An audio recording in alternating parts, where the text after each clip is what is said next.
Tim, are you with us? I certainly am. There he is.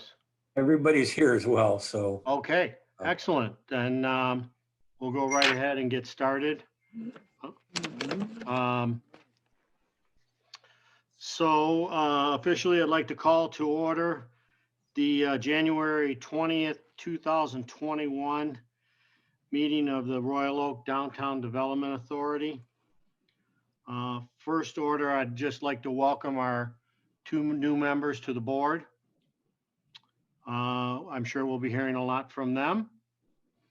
And at this time, we're going to have a roll call vote to record our attendance. So I will start with Director Yazbek. Just a reminder, everyone needs to say where they're at, whether it's Oakland County, Royal Oak, or whether you're out of state. But you need to also identify where you're calling from. Okay, everybody understand that? Okay, thank you. Director Yazbek. He's connecting to audio. Oh, okay.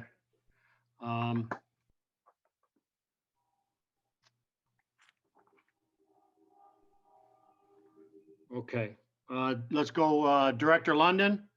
Here, I'm in Oakland County. Thank you. Director Riley. Here, same. Thank you. Director Brake. Present in Royal Oak. Okay. Director Rosbeck. Present, Royal Oak. Director Keith. Here, Oakland County. Okay. And Director Lewan. Here, calling in from Wayne County. Thank you. I am present and I am in Royal Oak. And Director Yazbek. Present, Royal Oak. Thank you very much. Okay. Moving on to the next item, we've been informed that there is no public comment for this meeting. Therefore, we will move on to item number 4, which is the election of officers. Just a reminder, normally there's nominations for each one of the positions, and then a call to close the nominations and then a vote. Okay. So we can take these together. We can take them separately. Is that correct, Tim? Yes, however you want to proceed, one at a Okay. time or together. I will open up the floor for discussion or nominations. Director Riley. Yeah, I would nominate Mike Safaya as chair and Tony Yazbek as vice chair. Support. I'll second Okay. that. Okay, I have a motion by Director Riley and supported by Director London. Any other nominations at this time? Seeing none, I will close for the nominations, and we will have a roll call vote for that nomination. I will start with Director Riley, Aye. Director London, Yes. Director Brake, Yes. Director Rosbeck, Yes. Director Keith, Yes. Director Lewan, Yes. and Director Yazbek. Yes. And I will also vote yes, and that motion passes. Okay, moving forward.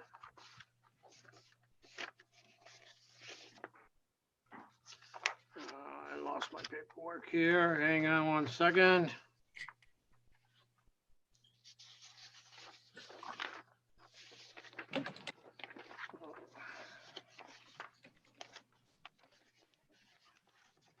Okay. Item number 5, committee assignments. I believe you all Tim forwarded the committee assignments for the DDA board. I did So not. you should have all received those. I didn't Um, receive that. You did not? Okay. I will forward that to you, Director Rosbeck. I was able to have a couple discussions or some of the discussions with people, and not much has changed from the previous, and we just added on our 2 new members in committee assignments. If anybody has any problems with those committees or being available for those committees, please let me know, and we'll make adjustments as needed as we go through this. So that being said, that should be all set. I'm moving on to item number 6, which is the approval of the minutes from the December 16th, 2020 DDA meeting.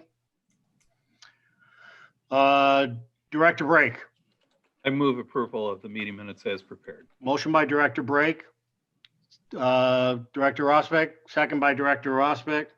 Second, yep. Okay, second, yep. Any discussion or changes to those minutes needed? Seeing none, I will again call for the vote. Director Brake, Yes. Director Rosbeck, Yes. Director Keith, Yes. Director Lawan, Yes. Director Yazbek, Yes. Director London, yes, Director Riley, Yes. and I will vote yes also. That motion passes. Item number 7 in your packet, you've received the expense items, the monthly expenses. For our new members, this is a informational item. No action is necessary, but it gives you an overview of the monthly expenses that we've incurred. And now would be the time if you want or to ask some question or need some additional information from the executive director. Now would be the time to ask those if you, as we go through this. I do have a question by Director Riley. Yeah, Tim, real quick, on Braun Construction on Center Street, I see that we paid them 2 invoices totaling about 415 grand. I know that we raised it, that it went up to 650 was a total. Just informational only. I haven't been paying attention. Have they been moving along on that? I mean, obviously, is this prepayments? I don't know. I haven't checked it. I'm just wondering. Well, it's about done. We're gonna do a punch list next week. I wandered through it last Friday and it's pretty close to being finished. They were putting in the foyer doors, swings, and then I've got to check and see what kind of flooring the specs had in it, but it had concrete floor at this point. But it's pretty much done. Like I said, we'll have a walkthrough for a punch list with the architect next week. It was going to occur this week, but he tested positive, so. Okay. So, but yeah, it's pretty close to being final.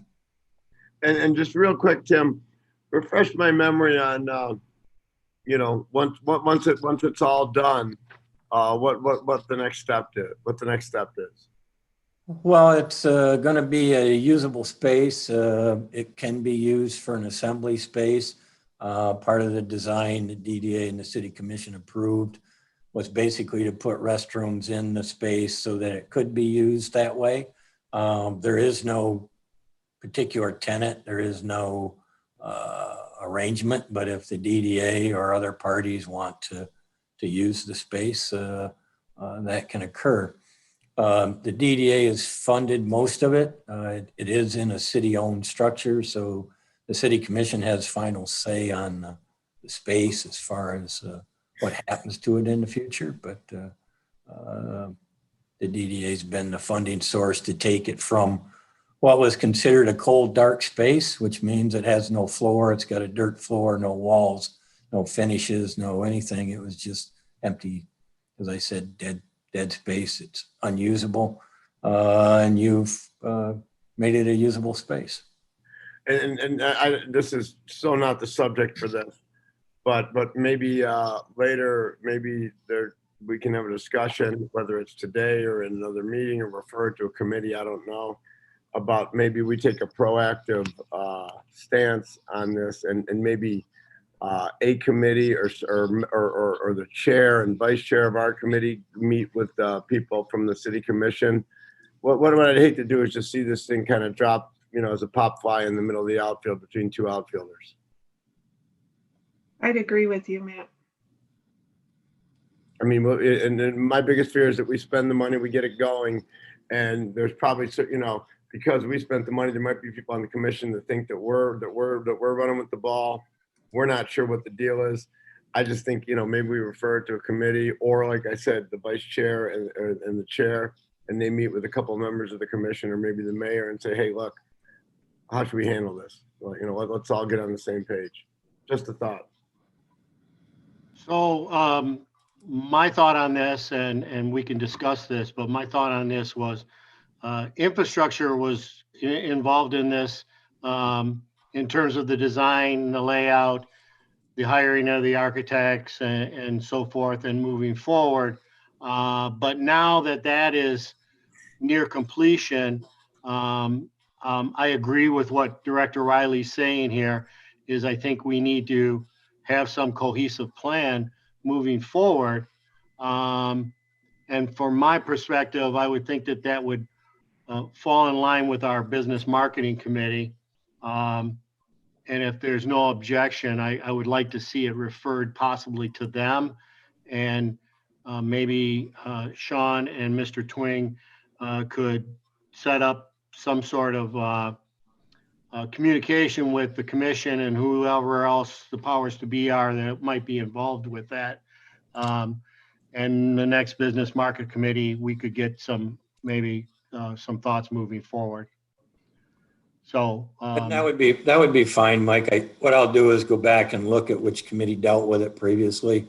You may recall, I think most of the other board members may not have been on or may not recall, but there was a great deal of discussion on how to deal with this space from a leasing standpoint, rental standpoint that went on prior to the DDA deciding to build it out. It went on about a year prior to you proceeding with that. And as you may recall, it kind of ran into some roadblocks. But I'll go back and find out which committee dealt with those discussions. I believe it was business marketing, but we'll get you all of that prior paperwork to the committee, the appropriate committee, and can start from there. But there was a lot of discussion about how the space should be used previously, who should run with it, and what the rental rates were going to be, what the cost back and forth was going to be. And again, it ran into some roadblocks, and I'll leave it there. okay, all right. So we'll move forward in that aspect. I mean, Director Luan, I know that I think this is something that you may have had some experience with. So you could probably be pretty helpful in this discussion in terms of, keeping this moving and not letting it go to the wayside like Director Riley has mentioned here. So I think we'll just move forward with it that way, Tim. And I'll get some feedback from the committee and go from there. Okay, anything else on the monthly expenses? There's no action needed here. This is just for informational purposes. Seeing none, I'll move on to the next item. Item number 8 is communication and marketing impact report 2020 Siren PR. I'm going to say that this is you, Sean. Yeah, I actually, noticed that the first half of this was led off by you, so. yeah, this, I believe there's a presentation from Siren PR first, or is Is this the contract renegotiation part? This is this is the presentation portion. Okay, so Lindsay from Siren PR is actually present for the meeting, and she's requested some time, Mr. Chair, to address the board and kind of walk the board through their 2020 impact report. Okay. All right. So we'll go with that right now. Lindsay, if you could just introduce yourself because we have a couple new members. Yeah. Okay. Thank you. Absolutely. Absolutely. Thank you, Mike. Thank you, Sean. Hi, everyone. So good to see you. Happy New Year. Hi. So my name is Lindsay Walenga. I am CEO of Siren. We are a strategic communication firm located here in Royal Oak. We're just over in the Washington Square building. That's where I'm sitting right now. My team member, Kristen, is here too. She is also in the office, just on the other side of the wall with me, because we figured out that's how it's best to do video calls these days. So we're here today after being your partners for nearly a year to talk about where we've come together and how we will move forward together. So thank you for, giving us some floor time to do that. Before we get going with it, it looks like I am able to share my screen. So is that all right with everybody if I do that? Sure. Okay, cool. And then just to clarify, how much time would you like to allocate to this? We could do it in 10 or 15 minutes. We could take a little bit longer. I just want to make sure I'm respectful of everyone's time. We only have, two other agenda items here. So I think 10 or 15 minutes would be fine. And if you wanted to move forward with that, I don't know how many questions there's going to be. Okay. They're going to come out of it or how much discussion. So I do want to save a little bit of time for Okay. some back and forth. But obviously we would need you to lead in on this. So Yes, of to move course. forward. So. And I'm happy to do that. Okay. And just to ask one other question, who has not taken a look at the impact report yet? Who would be brand new to this topic? Okay. Michael, Amanda. Okay, great. Yeah, those two probably. Now, Okay. I don't know if you should have it on the agenda and you can connect onto the agenda. So you guys are familiar with that. Okay. Okay, awesome. So we will, I'm going to share my screen and show you guys the report. What we're not going to do is get into the nitty gritty details of it. You guys, you're welcome to do that on your time. Where there's a lot of information in the report about certain metrics and different statistics that, show the progress that's been made over the year. What I'd like to do is remind us, where the DDA was a year ago, what we came into this intending to do together, and then where we are now and how we've been able to make progress toward your goals over the last year together.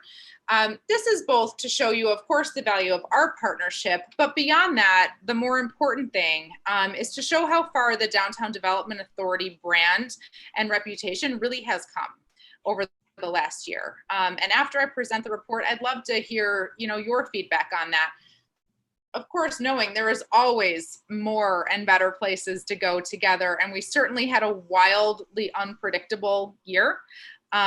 We had no idea, like anybody else, the way that it was going to go. But one thing that I can assure you is that through all of it, we stayed very focused on our goals and made sure that our communication strategy stayed right in line with the direction that the DDA wanted to go, regardless of this massive upheaval of COVID-19 that, rained down upon everybody.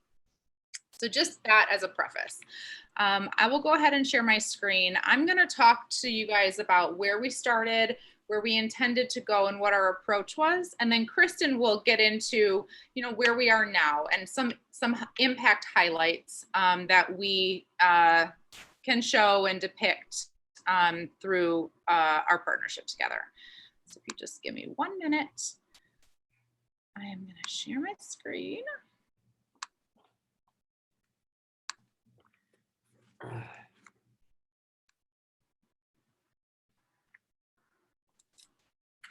Okay, can everybody see that all right? Yes. Okay, I can only see a couple of you, like 3 or 4 of you at a time. So if anybody has any questions, please holler. I do not feel bad interrupting me. I welcome it. Okay, so to give particularly Amanda and Michael some context that you don't have, not having been here when we started a year ago, let's look at first, the challenges or the priorities that the DDA came to us with. So a year ago, the Business Marketing Committee specifically was very focused on building trust among business owners. There was a lot of negativity flying around, a lot of miscommunication happening around things like parking and development in the downtown area. There was some resentment happening from like longtime business owners about the new developments and how that's changing the downtown. And overall, the DDA, a lot of business owners were looking to the DDA for to ground them in and communicate clearly to them about, the direction that downtown Royal Oak was moving in. So fostering trust among the business owners was a big priority that the DDA came to us with. And kind of hand in hand with that, generating a really positive narrative around downtown Royal Oak. There's just an abundance of positive stories to be told, and that wasn't consistently happening. So we were really excited to and grateful to come on board for that purpose. We identified goals together as, oh, come on, technology, change slides. 1 second. Okay, so the goals that we identified together as a result of our initial strategic communication project were to establish a consistent and strategic communication effort to drive positive reputation growth for the DDA, to develop strong community relationships through positive stories about Royal Oak businesses specifically. So the thought there was, one way to develop stronger relations with business owners is to tell their stories for them.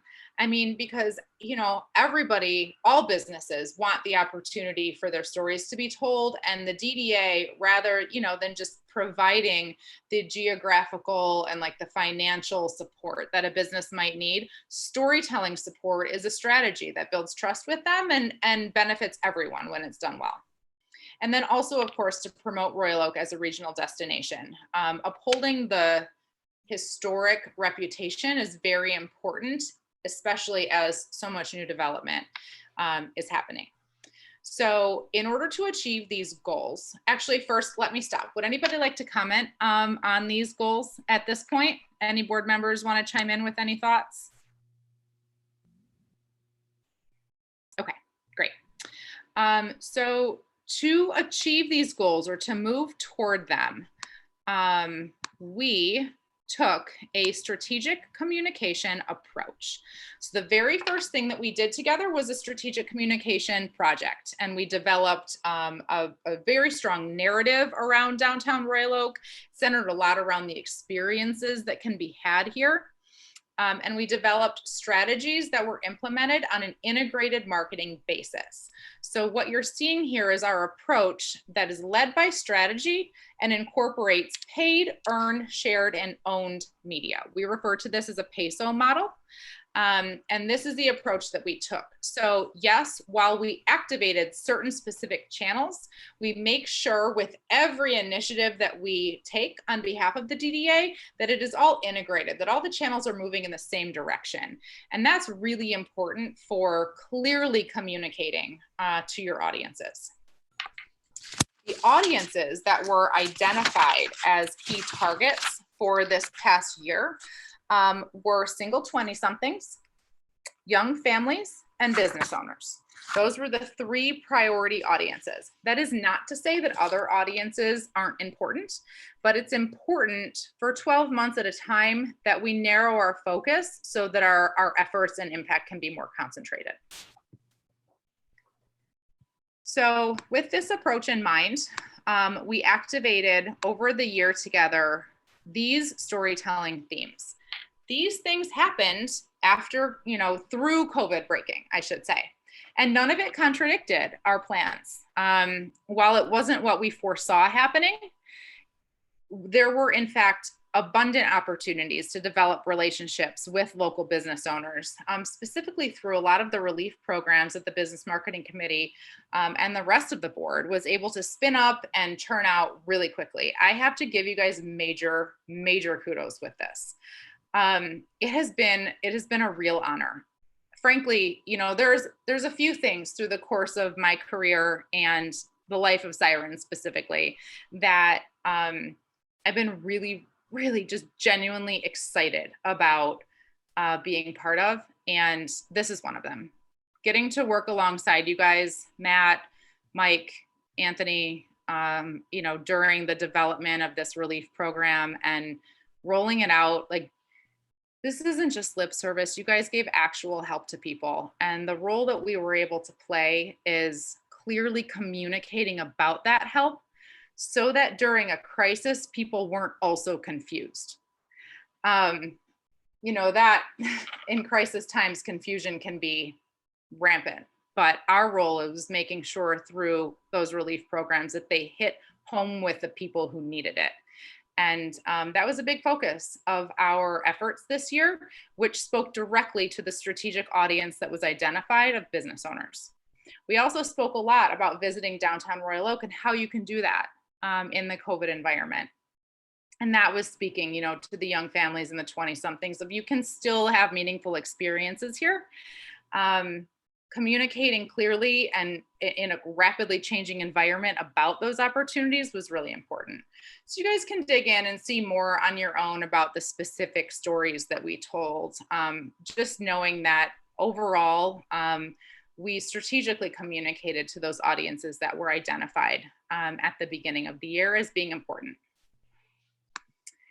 Okay, so that's what we came into this with. That is where we intended to go and our approach in getting there. So now, where are we? Almost a year later, through like one of the wildest years of everybody's lives. I'm gonna pass it over to Kristen, and she's gonna talk at a high level about some of the impact highlights. Again, allowing you guys to take a look at some of the details on your own. Before I do that, does anybody have any questions or comments so far? Okay, great. Kristen, take it away.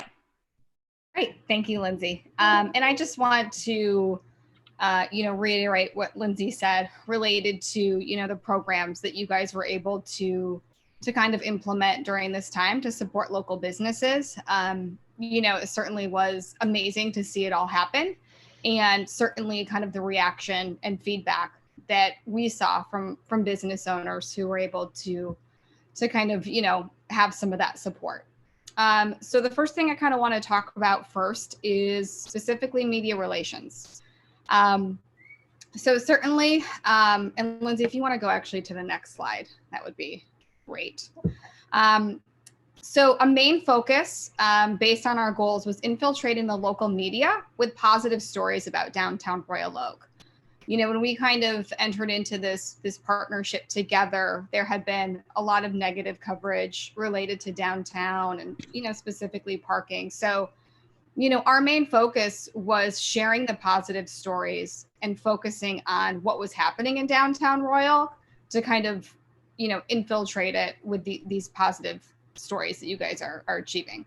So we focused on achieving this through sharing the DDA's programs related to supporting small businesses, business owner success stories, and also positioning the DDA as a resource.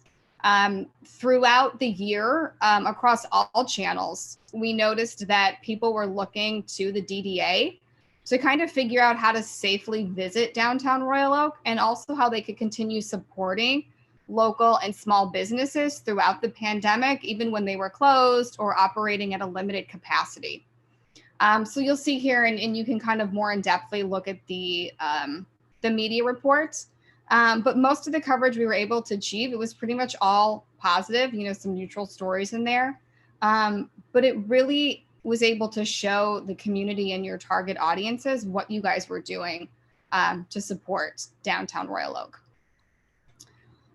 One way we were really able to achieve this, so on behalf of the DDA, we've been able to enhance relationships with key journalists and outlets to reach your key audiences. And these are just a few here that we've, created great relationships with, and they all see the value in what the DDA has done for these local businesses. And for the consumers as well. And, they've all done multiple stories about the grant programs, the downtown dollars, and it's just a great way to be able to share this with your audiences. And we also worked really hard for them to kind of feature some of the local businesses as well. So on the next slide here, these are just a few of the businesses that were featured in local news coverage. And again, if you look further in depthly at the report, there's a link on the media coverage results page. It'll kind of show you all the different coverage that was achieved if that's something you want to look through.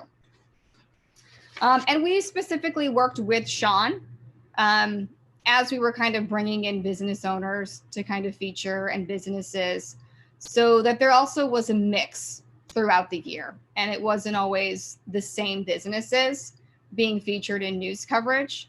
We really wanted to show the variety of what's available in downtown Royal Oak. Kristen, I just want to point out too, you guys, that Hank is like totally your fan. He friggin' loves downtown Royal Oak. And I hope he's watching and nodding his head like ferociously about that, because he's been a really great ally and friend. He's even used his own personal social media channels to push your stories out, which, we've been able to develop the relationship with him so that, he felt comfortable doing that, which is, that's a big win. And there's a lot of momentum that's been generated there. Thank you. Okay, so that takes us into social media. So certainly the goal here was to create, a strong online presence with a significantly higher following, reach, and engagement rate, specifically across Instagram. Yes, our main focus was Instagram, but we were also able to kind of help with these same initiatives on Facebook as well. And on the next couple of slides, first we'll take a look at Instagram. I definitely want to call to your attention here that we kind of pulled out the before. So we did January through March. And then the next slide is April through December. So we currently now have on Instagram more than 5,000 followers, which is huge growth over the last several months that we've been able to achieve. And a lot of this has been done by communicating with these audiences about how to support local businesses and what downtown Royal Oak is doing for its business owners, and just how to safely visit Royal Oak during a pandemic and how we can continue to support everybody. So I also want to call to your attention the average daily impressions. Previously it was 300 and the growth has gone up to 2,000. So not only are people seeing the content, they're engaging with the content. It also lets us know that the people who are following us are interested in the DDA. This growth was all natural, and it's people who want to follow us, who want to know what's going on, and who have come to look to the DDA in downtown Royal Oak as a resource, a valuable resource within the community. Yeah, so Kristen, when Kristen says natural, we mean largely organic. There was some paid spend behind some of the social media content, but most of it was not paid and was completely organically driven, which just really shows how interested people were and how well the content resonated with them. Yep. So then Facebook. Facebook already had a very large following, over 23,000 when we came on board. But I would like to call out, there's been a 30% increase in impressions. And average daily impressions also greatly increased. And I certainly want to call out Sean. He's been instrumental in, helping to achieve these Facebook results. So it's definitely been a team effort. And, we're happy to see this because, again, it shows that people are paying attention and engaging with what the DDA is putting out on their social channels and find it useful and valuable information. So here, I think this is awesome. So throughout some of the social media campaigns, the increase in posting, clarity on information and storytelling, we've really seen a ton of positive comments and engagements from followers. So here's just a sampling here, about certain posts that we've done. People, I love living in this city. Can't wait to move to Royal Oak. I'm so excited. Thank you for this wonderful contest. And that's related to over the last several months, we've done a lot of contests to give away downtown dollars, which is really increases engagement and people's interest in the page and continuing to follow us. People saying, I love my Royal Oak. It's just so rewarding and awesome to hear it. And truthfully, you guys should feel, proud of yourselves for implementing these programs, allowing us to communicate this with your audiences and getting this kind of feedback. Does anybody have any questions up to this point before we get into kind of the last few sections? I just have a comment. Yeah. On all that we just went over, just for the benefit of Amanda and Mike Keith and maybe some of the other members. I just kind of want to revisit because this year we, the Business Marketing Committee, kind of took Siren out of their groove, if you will, suddenly. When all this COVID hit, God. I mean, I almost wish I had tape recording of some of my phone calls with both Lindsay and Kristen, although I'm probably glad I don't. But it was, it was moving fast and furious. And I just want to compliment them with the highest compliment I can give them for, and I hate to use this word because it's, sorry guys, I'm old, so millennial. They pivoted on, in a moment's notice, and we literally, they were our PR firm. The reason we brought them on was, if you remember, with the whole Center Street project, or the City Center project. I'm sorry, the commission had hired a PR firm, and we wanted somebody to kind of speak on our behalf, particularly with parking and stuff like that. So we vetted a couple of firms, and we decided to go with Marks Lane for 6 months, and because we thought that we were experienced, and Siren had come to the table and made a very, very good pitch. And once we got the crisis behind us, we pivoted and went with Siren because we felt they would do a good job. And thankfully we did that, because when COVID hit and we made the phone calls to them and said, guys, you're great at PR, but now we need you to be our ad agency. We need you to be our creative development. We need you to take over social media. We need you to do a newsletter. And this was, yes, we paid them for it, but it was foisted upon them, and quickly. And I know the CMC now wants to go in different directions, and I'll totally respect that. And now that we have time to breathe, maybe it makes the most sense. I'm not sure, but it's not because Siren did anything poorly. I mean, they were thrown. I mean, we threw at them hard and fast, and they responded. So I thank you guys for that. Thank you so much, Matt. Yeah. Honestly, it was a lot of fun and a huge honor. And, we just, we were able to do a lot through our partnership together. And I know it's just the beginning. All those pivots through all of it, we kept our eyes on the prize together on, developing relationships with business owners is the most important thing, and clearly communicating to all of your audiences. So thank you so much for those kudos. It's been a lot of fun with you this year, and I hope it continues. Oh, and I forgot, we also threw some of the stuff we threw at like designing, like if we were gonna do the Royal Oak dollars, they actually were designed what a dollar was gonna look like. They did the signage and came up with the names for the programs. Thank you very much, Matt. Thank you. Okay, so email marketing. Yes, as Matt mentioned, over the course, I think over the summer, we officially launched a consumer-facing e-newsletter on behalf of Downtown Royal Oak.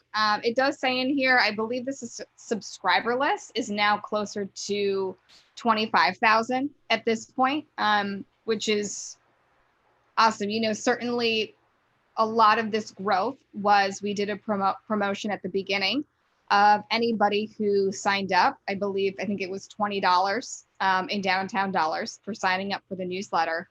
But we've been able to retain most of them. You know, certainly, you know, we've had some, you know, some fall off from it, but for the most part, we've retained all of those initial people who have engaged with the newsletter. So we typically do 1 to 2 emails per month, depending on what happens. We do one at the beginning of the month.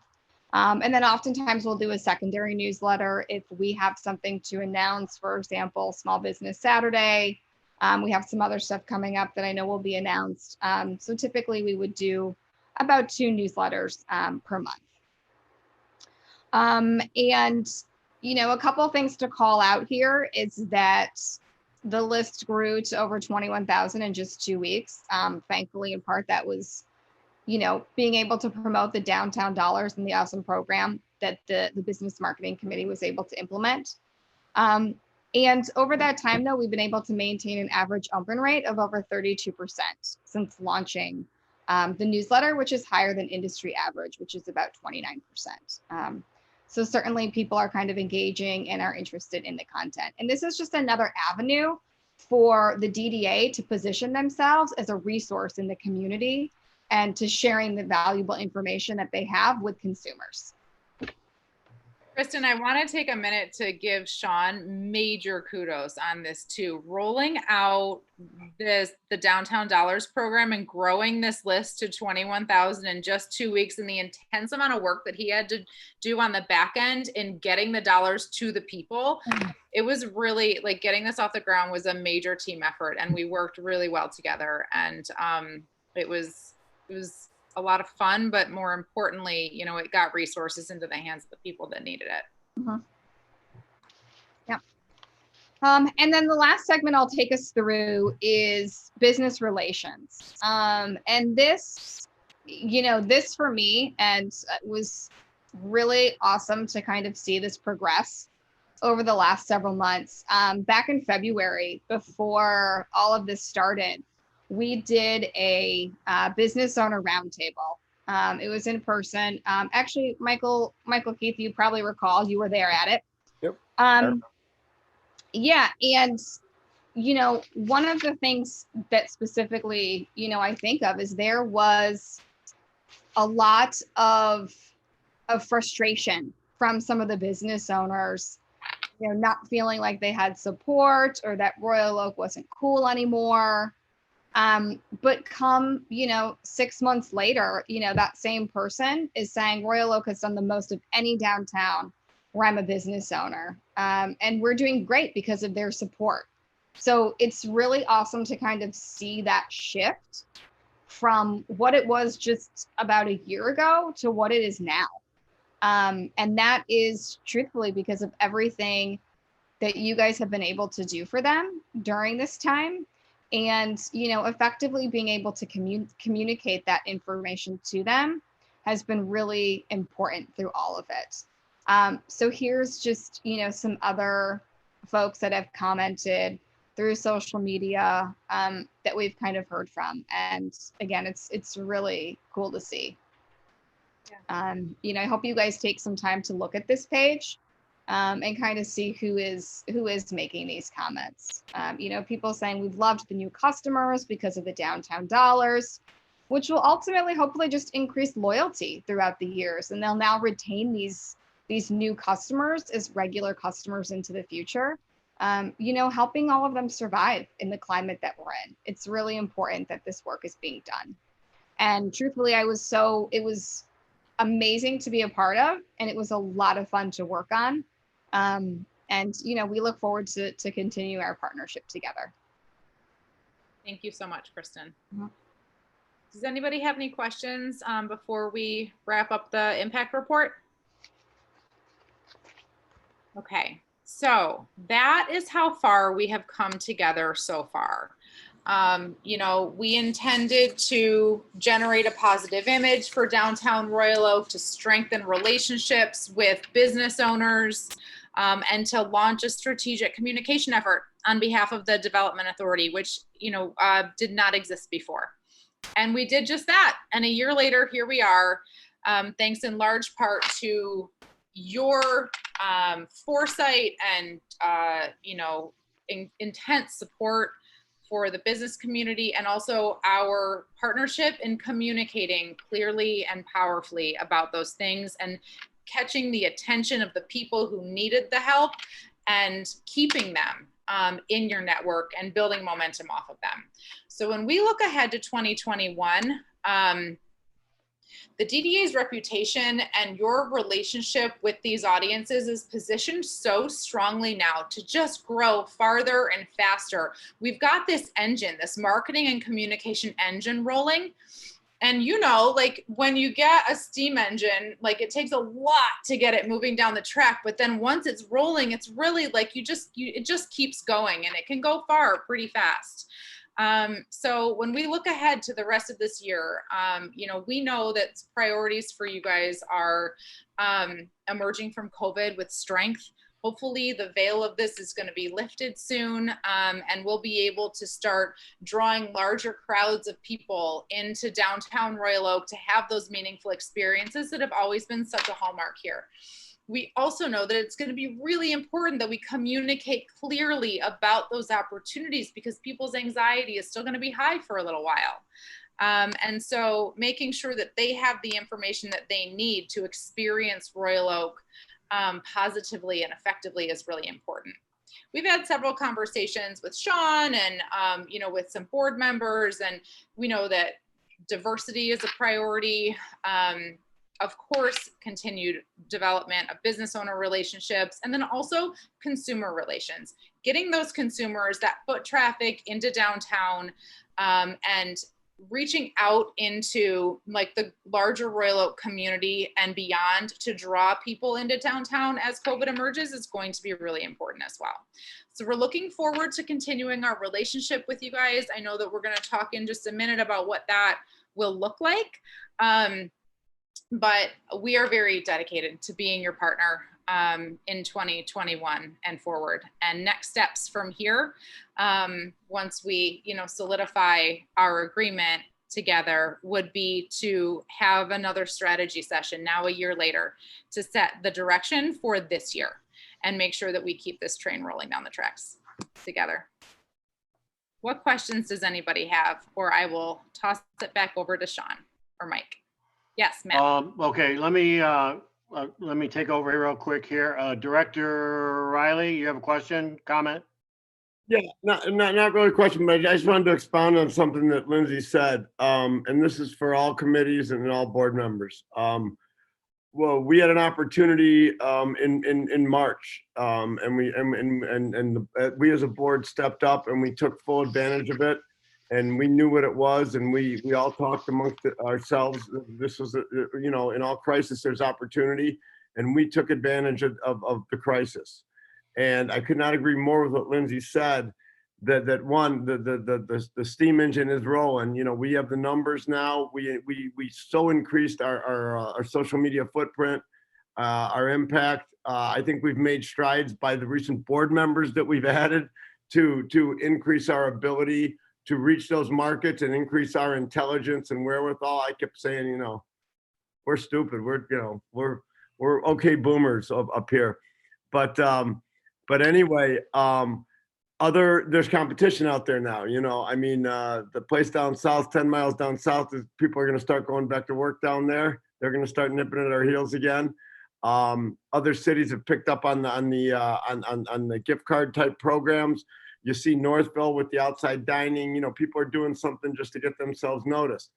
but we are still Royal Oak, and we've added some things that we really can really take advantage of. The closing of Fifth Street adds all kinds of opportunities for us to do things.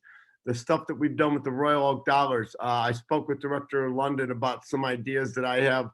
You know, we can just keep using that in the future. There's a lot of great things we can bring that back for. The Business Marketing Committee and the committee that will assemble will get going either this month or early next month on the social district idea, the whole social district area. And you know, we've got some ideas on that. And I really think that can really have huge impact, particularly on Saturday and Sunday afternoons. I think that there's some really neat stuff we can do there with that. So I'll keep our thinking caps on, keep thinking outside the box. I don't think anybody here is going to get complacent.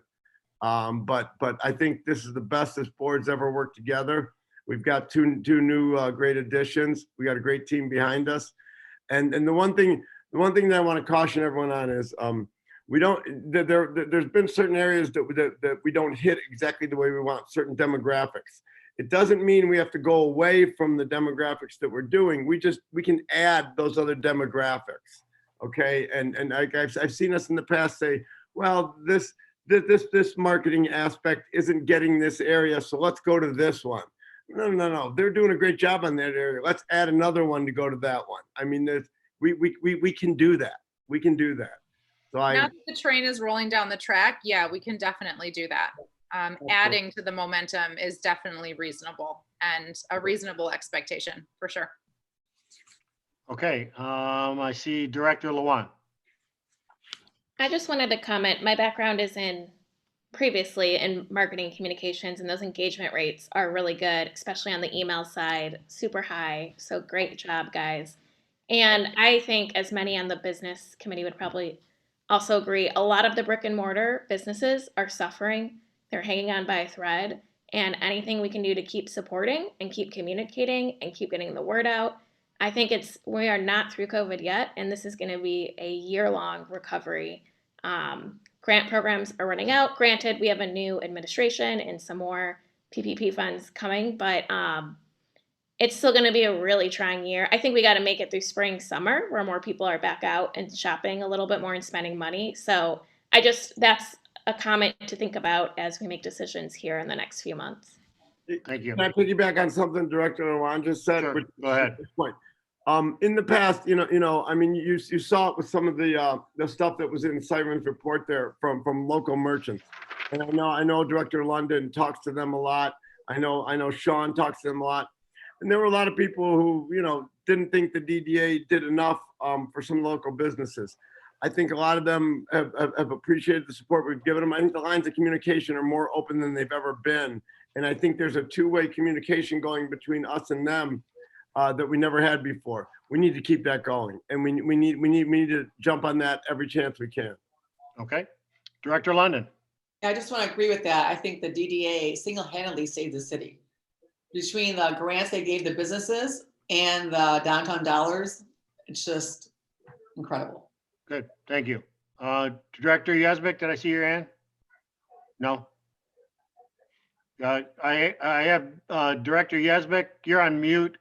I wasn't sure if you wanted to comment. No, I'm fine with all the comments. Okay, thank you. Director Brake? Yeah, and I just wanted to echo the comments to congratulate Lindsay, Kristen, and also Sean for all of their great work, as well as you know, everyone that it's been a team effort. So just wanted to acknowledge your work. Real nice presentation and kind of new. So getting a lay of the land here. So Good, thank you. thank you. Okay, regarding the reports now, anything else regarding the report that's been filed to the DDA at this time? Mike, do you mind if I add one thought? Yeah, go right ahead. I also, let me go with Director Rosbeck first, and then I'll get to you, Lindsay, okay? Director Rosbeck. You're on mute.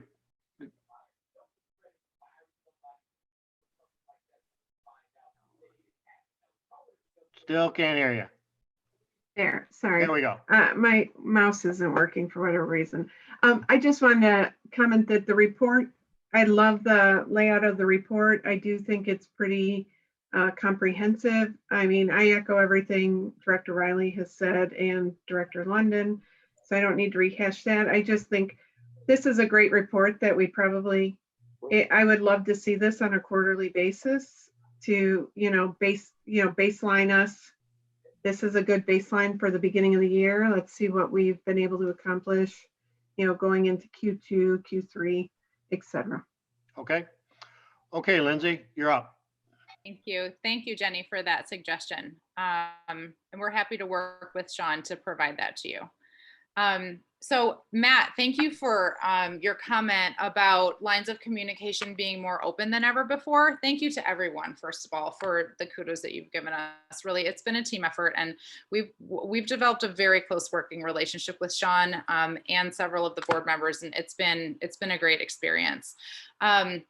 I would agree that lines of communication are more open than ever before between the DDA and your audiences. I know that in the world of public relations, a high premium is usually placed as far as value goes on media, on earning that media coverage. And yes, media coverage is amazing. It's so powerful. Strategically approaching it is really important so that you can position the downtown, Royal Oak image positively. And also social media storytelling and the newsletter have both been major elements of this. Getting those things up and running have been really important, not just in communicating information about these programs, but one benefit that is often overlooked when it comes to social media strategy is the power of social media storytelling to develop relationships with the people that you're featuring, in addition to the people that you're reaching.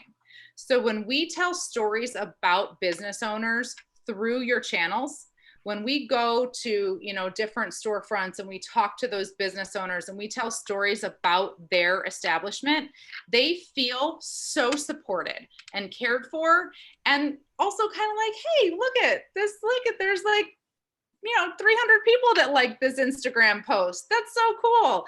It's really a way to generate goodwill in addition to communicating information. And I would be remiss if I didn't point out, that as a key component to the success, particularly in developing rapport with business owners this year. Okay, thank you, Lindsay. Yep. Okay, regarding the report, any other questions? Tim, I'm just going to ask you as a matter of formality. We received a report. Do we need to do a roll call to receive the report? No, or- you can just accept and file it. There's no action necessary. Okay, no action needed on that. Okay. Then I'm going to move directly on to item number 9, the Siren PR contract renegotiation. The memo came from Sean. Do you want to lead us in on this, Sean? Yes, Mr. Chair. Let me just pull this up. Okay. So the Consumer Marketing Committee they met early last week, and then they conferenced via phone later on last week too, as we were putting the agenda together. Essentially, the Consumer Marketing Committee recommends that the DDA approve the proposed contract with Siren PR. That's before the board today. Just for some context, the board may recall that at the November 2020 DDA board meeting, the board moved to invoke the 60-day cancellation clause in the contract with Siren because they wanted to renegotiate the terms of the contract. The Consumer Marketing Committee formulated the recommendation based on a couple of factors. They discussed the value of having Siren as the public relations firm on retainer and the need for effective communications with businesses and the public to promote downtown, especially as we're entering these crucial phases of reopening post-COVID. The contract before the DDA includes some changes. The changes are that social media will be removed from Siren's responsibility as well as the newsletter. So what this will do is it will have Siren continue to serve the DDA in a more strategic sense, offering PR guidance, helping us with strategy, and they wouldn't be focused as much on the day-to-day implementation of these things. The new contract is proposed at a retainer of $7,200 a month. And just for some comparison, the previous contract without the newsletter was $6,660 per month. I believe it was like $9,200, I think, with the newsletter. And then in addition to this, and this is below in a separate resolution, the committee also recommends that many of these activities, these day-to-day activities such as social media, newsletter creation, social media calendars, be brought in-house and be given to a part-time employee who will be designated as an assistant to the downtown manager. The committee further outlined some of the details of this position. They have it in mind to have this person work approximately 20 hours a week and be paid at a rate of $25 per hour. The next part of the cover letter here is something that I did talk with Lindsay from Siren for some clarification.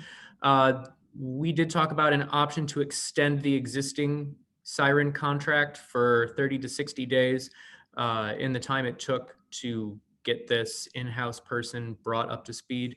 Now the cover letter says that the extension would be at a rate of $6,660 a month. I did speak with Lindsay from Siren. That rate is actually not feasible to extend the contract should the board decide to go that route. It would actually extend, I believe, at the current rate that Siren's prepared to offer if the board did choose to do an extension of the existing contract. So I just wanted to clear the air with that. Lastly, there are some resolutions for the DDA to consider should they agree with the recommendations of the committee. This is broken down into two resolutions. The first one is just the approval of the proposed contract that's before the DDA today. The second resolution that's before the DDA regarding this issue is to approve the establishment of a part-time assistant position that would work in-house for the DDA. Okay. All right, thank you. One moment here. Okay. So procedurally, Lindsay and Christian, I just want to let you know how this is going to work. I'm going to bring this back to the board. This is going to be for board discussion only, but I will give you guys an opportunity to address the board, prior to any vote on the matter or anything else. So you will have an opportunity. But during this period of time, this is going to be strictly board conversation among themselves. Okay. I just want to be clear so you knew that. Yes, Lindsay. Yes, just one quick comment. I just want to reiterate to clarify what Sean's last point was, that if extending the contract is being considered, we would offer that at the full scope, which includes Instagram and the newsletter at $92.09 per month for 30 to 60 days. Okay, that looks like if it's proposed or it's going to move forward, that will be a separate resolution on top of the two resolutions that are already before us. So, okay, so I'm going to bring this back to the board table right now for discussion. I'm going to open the floor to Director Riley first. Yep. Sean, I'm glad that there was some clarification. When I first read through that, I was thoroughly confused. The way I read it was that, okay, I knew full well that we hired Siren for PR 6,600. Then we started adding bits and pieces. We added the social media. Then we added the newsletter, and it was up to whatever 9,200. And then they came back with a 12-month contract at 7,200 without that stuff because they were adding the quarter. I can't remember those quarterly reports or whatever. And then the way I read it was like that the Consumer Marketing Committee was going to go out and find staff to take over social media and the newsletter. And in the interim, we were going to pay Siren 6,600. And the first thing when I read that, I thought something's missing here. Either we are letting the social media and the newsletter just gap totally and not do anything for 2 months, or we're sticking it to Siren. putting it bluntly. So I'm not sure. I'm in totally accord.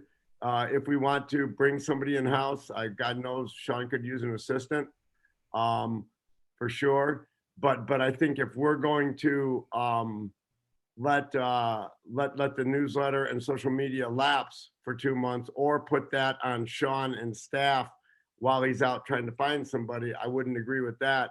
And if we were advocating paying Siren $6,600 to do it all plus that, I certainly wouldn't advocate that. Okay. Director Luan, I saw your hand. I just wanted to follow this point about hiring that part-time assistant. 7,500 didn't match up part-time at $25 an hour. Am I missing something around the end of the fiscal year? That doesn't seem like enough to hire a year-long assistant. I can answer that, Mr. Chair. Sure, go ahead, Sean.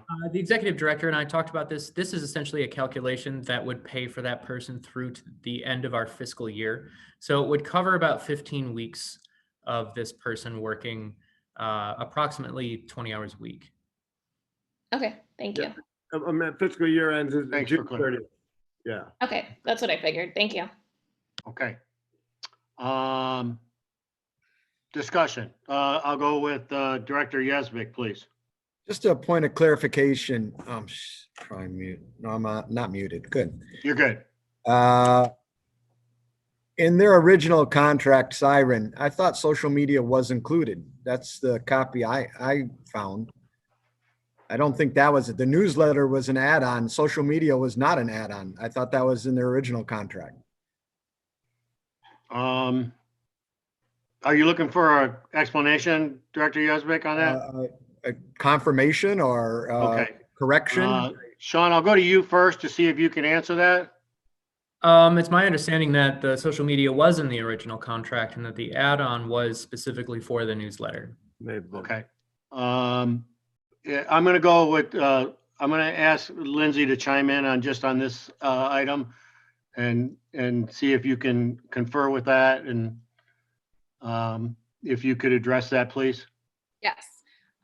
Thank you, Tony. So yes, Instagram support and light Facebook support was included in the original contract at $6,600 a month. Yes. And then through the summer, as needs ramped up, though we were still communicating over those channels, our work on those channels, it fluctuated, but it definitely got more intense as time went along. And then we added the newsletter over the summer to increase the scope of the contract. Okay. Director Yazbek, okay? Yes, I just would. Clarification. Director Riley was saying, so we added social media. I don't think. Oh, was, but the ad. Okay. Director Rosbeck, did I see your hand? Yeah, you know what, can you clarify that again, Lindsay, a little bit more? So when you say light support, what was light support compared to what you're doing today? Is it like you were thinking 1 to 2 posts versus 2 posts a day? I guess. So we were managing Instagram. And then what we do when we manage Instagram, kind of as an additional benefit, is push those posts also to Facebook. We can connect the 2 channels pretty easily. So light support for Facebook looks like doing that, is pushing those channels or that content to Facebook. However, as COVID-19 rolled out, social media went from generating what would have been mostly proactive, positive storytelling based content to crisis communication. And we didn't charge any separately for that at all. We just got it done. But the critical nature of the information and content that we're communicating over social media has caused us to no longer be able to offer that scope at the $6,600 rate. It just wasn't feasible to cover everything that needed to be done anymore. So when we added the newsletter in, there were efficiencies created with that ad that we are able to continue the total rate of $92.09 for the full scope that we've been working at. Does that make sense? Yeah, and one more thing too is that we threw at them in terms of Instagram, like the contests and stuff like that. That was some stuff related to the downtown dollar programs that they added in that they had to monitor and and get out there for us and, get all the winners. So there was a little bit extra there. My point was just that, I would rather not go dark with the newsletter for 2 months. I mean, for the sake of a couple $1,000 to a good partner. I mean, And Director Riley, our committee wasn't suggesting that because that's not what we're hoping to get accomplished with this. We were just, I would agree with you. I don't want us to go dark with what we have momentum with. We just want to, we're starting that, bifurcation of hopefully responsibilities and accountability structure that we were. So who's going to do the newsletter for the 2 months? Are you expecting Siren to do the newsletter for 6,600 and everything else? No, I think we had an additional, I thought Sean or Mike also stated, this is kind of a recommendation in 3 parts. Right, this would be, we'll add this as a third resolution if that is the direction that the board wants to undertake, or it could be added to the first resolution, but I'd like to keep it separate. I think that would be the better matter. So let's have some discussion here and then we'll get a motion on the table and I will give Siren an opportunity to address that portion of it because they won't be involved in the second portion. Director Yazbek. I was going to make a motion for what I feel is the first part of it. A Okay. motion to extend for 60 days the Siren current contract at a rate of $92.09. Okay, I have a motion by Director Yazbek. A second. Support by Director Brake. Okay. Any discussion on this particular motion to extend? I'm sorry, go ahead, give that to me again, Director Yazbek, 90 days? 90 days at a rate of $92.09, extending the current contract. Okay. As Okay, amended. so I have a motion and I have a second. I'm first going to ask Lindsay if you have anything that you want to add to this motion. I appreciate the support. And I think the foresight to keep the momentum going with social media and the newsletter is a good call. And we will be dedicated to transitioning those channels over to an assistant when that person is hired so that it is a smooth transition. But that runway for the transition, I think, is a smart move. Thank you. Yeah. Director Riley. And I was going to make the point that hopefully within 90 days that we've got not only the assistant hired, but up and running. In other words, so you don't, the month doesn't end up and the assistant comes in and it's like, okay, start the newsletter, that there's a nice handoff, unlike what went on today, but that there's a smooth transition of power, if you will. And that, like I said, for the sake of a few bucks, guys, look, I'm as frugal as anybody else, but we got a good thing going here. And, I'm not saying go out and spend willy-nilly, but for a few $1,000 bucks, let's, I'd rather make sure that we don't have any gaps and that it's smooth as silk. Okay. The motion is for 60 days. I'm sorry. Well, what if it goes, my question is, if it goes beyond that, do we just have to extend? Because here's all I'm saying.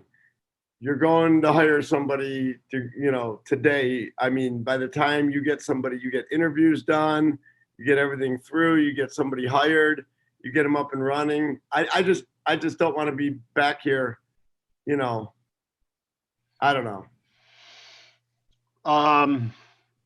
Yeah, well, if the motion on the table is for 60 days, then that's what it is. That would take us through to the, well, we would have the March meeting, or the February meeting, and then it would take us through to the March meeting. If that was your intent, Director Yazbek. Yes. Okay. Okay, so we have a motion. Are you okay with that, Mr. Brake? You're the second on the motion. Yes. Okay, Yes, I concur. thank you. Okay, so there's a motion on the table. If there's no further discussion, I'm going to have a roll call vote just on this matter only. Director Yazbek, Yes. Director Brake, Yes. Director Riley, Yes. Director London, Yes. Director Rospick, Yes. Director Keith, Yes. Director Lawan, Yes. and I will vote yes, and that motion passes. Quick question, Tim, if we get, if it comes back, with the March meeting and either we don't have somebody hired yet or we just hired them, we do have the option to extend one more month if needed, correct? Yes. Okay. Okay. We have two proposed resolutions still before us. One regarding the proposed contract with Siren PR. Can I ask a question? Given that you've just extended the current contract for 60 days, why would you act on another contract until that's up?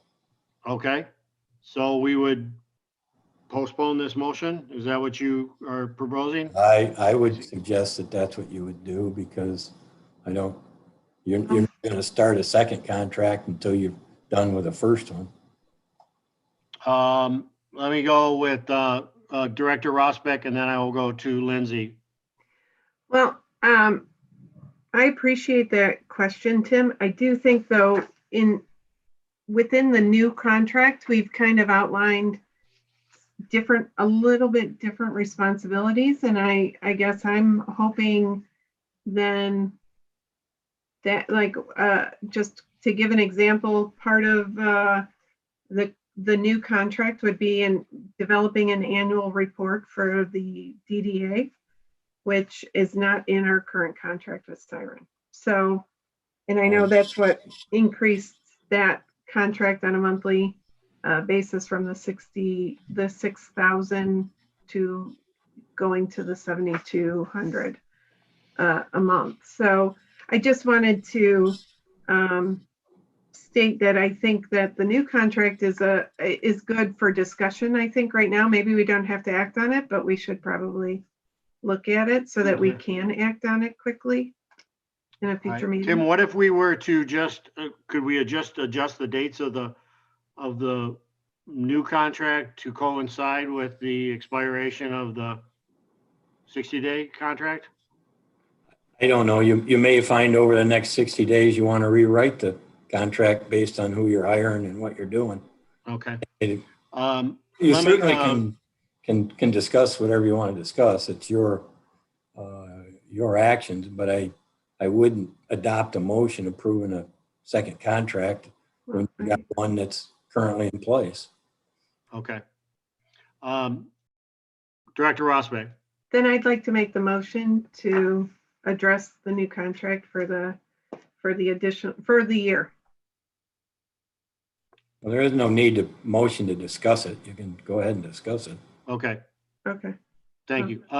Lindsay, did you want to chime in now, or you want to wait and hear the rest of the comments? I can. So I would offer an option to begin the next contract at the expiration of the current one.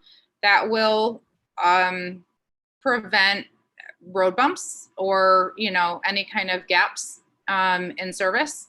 And also, we don't typically enter into month-to-month agreements. So essentially what we're entering into right now with you guys is like a 2-month extension. And then, I heard a question of could we extend for another month if we needed to. What I want to avoid to make sure that you have the capacity on my team that you need for this momentum to continue is that we have an ongoing relationship solidified. So that I can staff that correctly and plan for it because we're a small business that relies on those kind of relationships. So that's one concern that I have. I want to avoid a month-to-month situation. Okay, Director Yazbek. Yeah, it makes perfect sense what Mr. Twing suggested.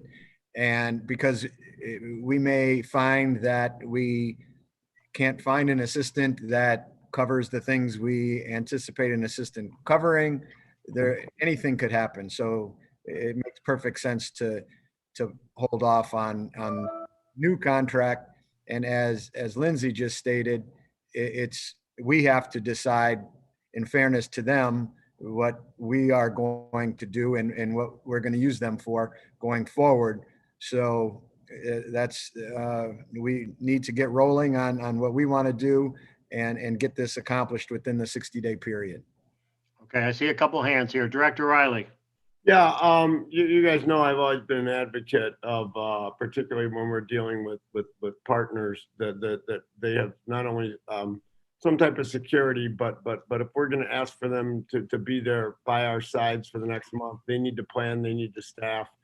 And I don't like this idea of, you guys have done such a great job, we're going to extend you for 2 months, but we're not going to give you a full year contract. I mean, to me, that's insanity. They need to have some type of security for their planning purposes, and they're a partner of ours. The bottom line is we all know we're using them for, it sounds like the next 14 months. So why don't we just approve a darn contract? We can always add to it later if we give them back the newsletter. But in the interim, I mean, in my opinion, it seems like a no-brainer. We do a 60-day at the 9,200, and then we approve the 12-month at 7,600 at the end of it. Okay, Director Rosbeck. I'd like to make a motion to approve the new contract for the 12 months. Okay, I have a motion by Director Rosbeck. Well, but Starting after when? 60 days. Starting when? Yeah. Starting April 1st.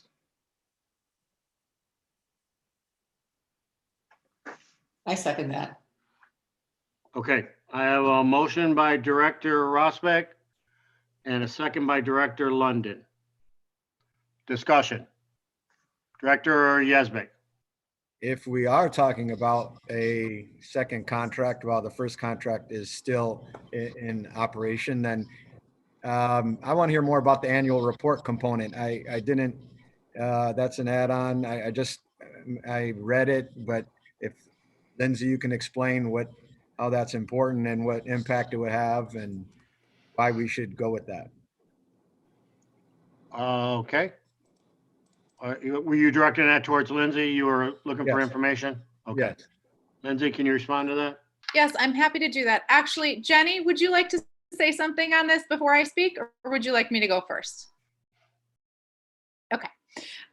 So something that the DDA has not done yet, or in my recent knowledge, is develop an annual report around the state of downtown. This is something that other downtown development authorities do as a resource for business owners and residents of the area. When this request came across, board members pointed to, or committee members pointed to, for example, Ann Arbor in their downtown development authority and the report that they put out.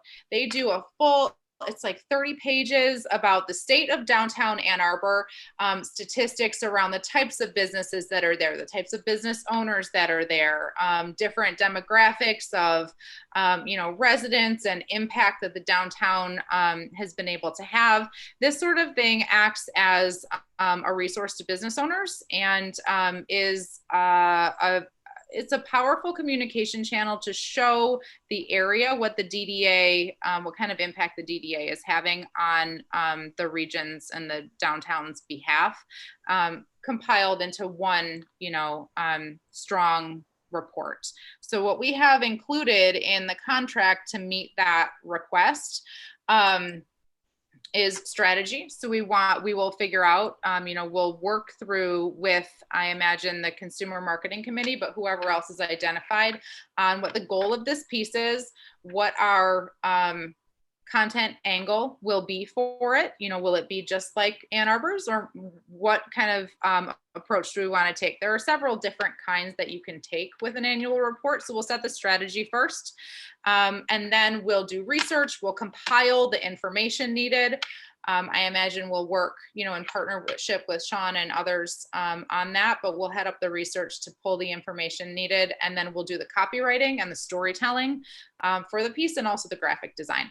And at the end of it, you'll have a publication that will provide value to the downtown area. Yeah, and I'm sorry, just to finish that off, look at Traverse City. You can look at a few different city DDAs that do this. They really graphically simplify what the DDA has done for them, and allows us to tout our accomplishments in a really easy way for everyone to basically ingest. So it's a catalyst for potentially getting new businesses to come into our city and also invest with us. So I approached Sean and Lindsay with this idea, and while Tim and Sean do a nice wrap up at the end of the year about our accomplishments, this would just take it to another level. It would be consumable by, the general public. It'll be easy to understand. There'll be infographics throughout it, lots of really pleasant imagery.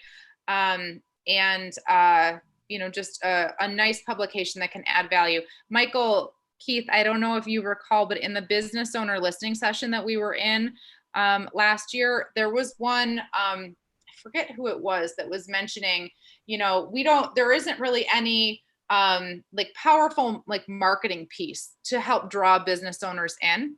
And this is one piece that could be used, as Jenny said, for that purpose.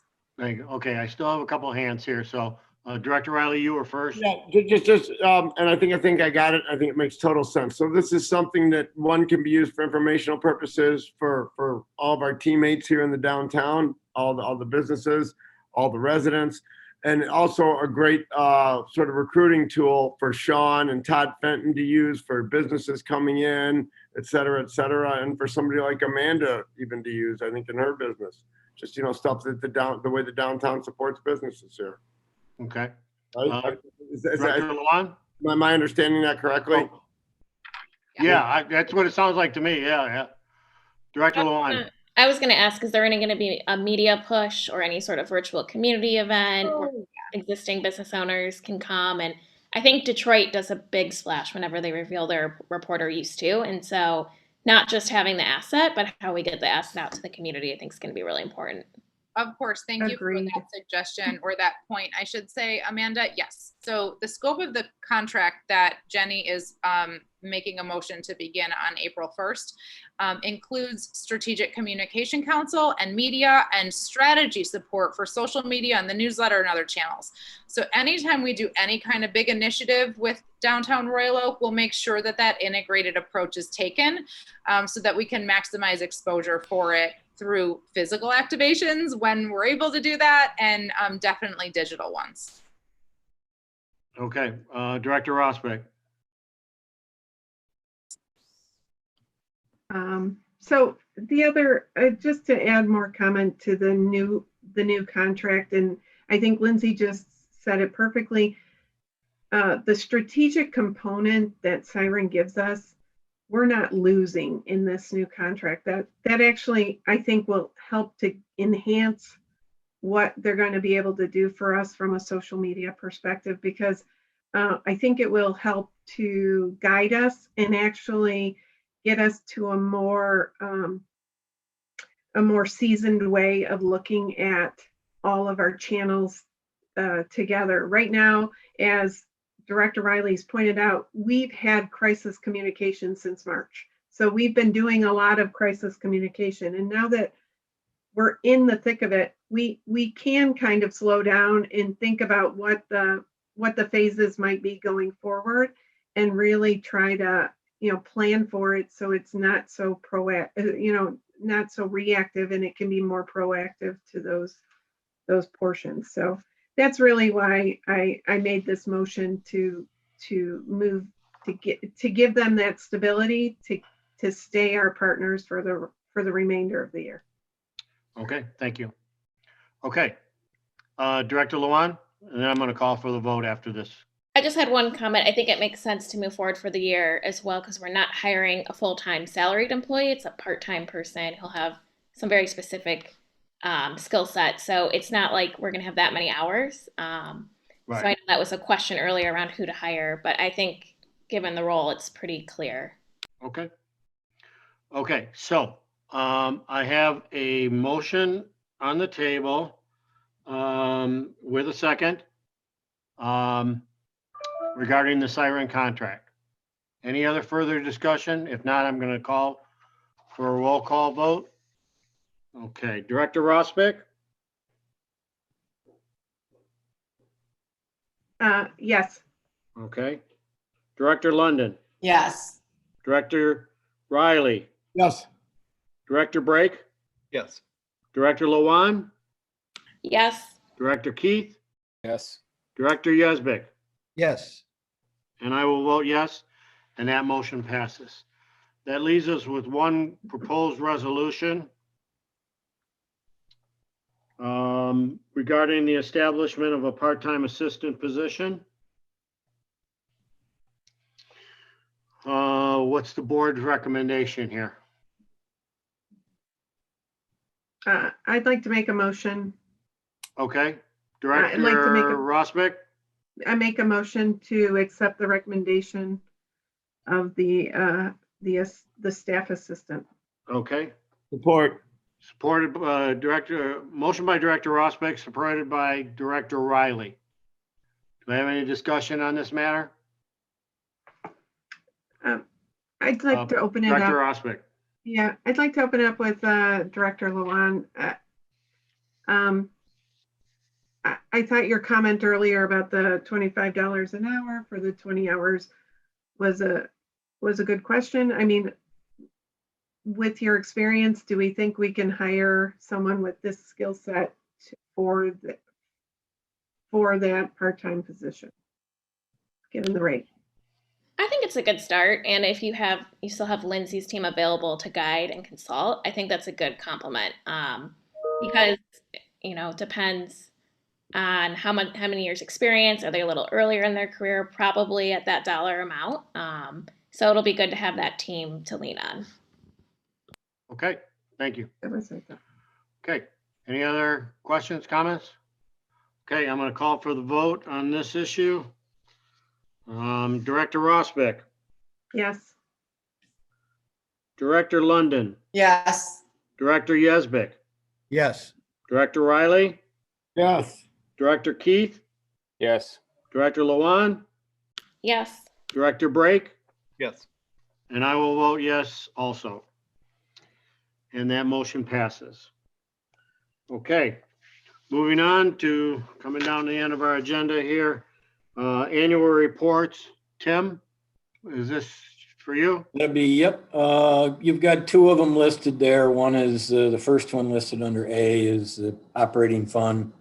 The second one is listed under B is the development fund.